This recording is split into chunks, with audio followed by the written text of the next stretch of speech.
ხელოვნების მუზეუმში დაცული უნიკალური ჩანაწერები, ცნობილი კომპოზიტორების, დირიჟორების და მუსიკოსების პარტიტურებს სპეციალისტებმა მუსიკის ფონდის შესწავლისას მიაგნეს. ავტორისეული ხელნაწერების ნიმუშებს შორის ჩაიკოვსკის, იავნანა და შტრაუსის ავტოგრაფიც აღმოჩნდა.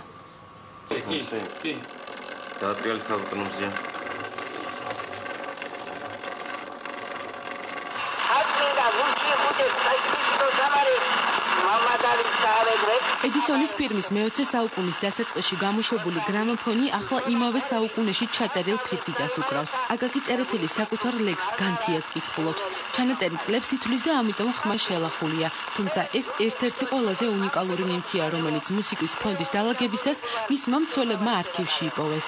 ჩვენთან მუსიკის მუზეუმში აკაკი წერეთელი ძალიან გამორჩეული ადგილი უკავია და ყველაფერს რაც მასთან არის დაკავშირებული. აი ეს ფოტოები, ფირფიტა და აგრეთვე სხვა მასალებიც გვაქვს. საქაღალდების დათვალიერების დროს ერთ-ერთ საქაღალდეში შტრაუსის ხელნაწერი რომანტიული ეპოქის გერმანელი კომპოზიტორის ავტოგრაფი საქართველოში საიდან აღმოჩნდა ჯერ არ იციან. ერთ გვერდზე რიხარდ შტრაუსის ავტოგრაფთან ერთად ნოტიც არის დაფიქსირებული.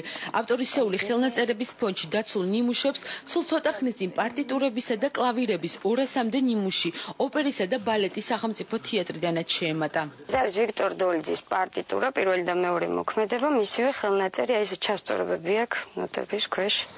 ხელით დაწერილ სამუშაო ეგზემპლარებთან ერთად მუზეუმს ევგენი მიქელაძის ფრაკიც გადაეცა. მე მინდა რომ ახლოს ნახოთ აი ეს ფრაკი, რაოდენ გასრეცილია და რა მდგომარეობაშია ეს ფრაკი და უკან თითქმის სულ აკემსილია. ეს გახლავთ უშუალოდ ლილვაკები.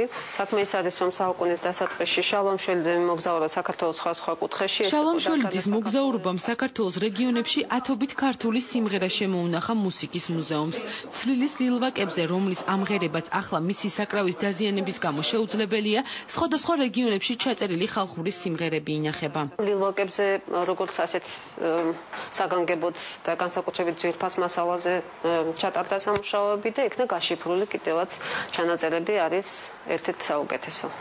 მუსიკის მუზეუმში ფონდების აღწერა და ახალი უნიკალური ჩანაწერების მიგნება არ დასრულებულა. ცნობილი კომპოზიტორების, დირიჟორებისა და მუსიკოსების პარტიტურების შესწავლა იქ თვის ბოლომდე გაგრძელდება.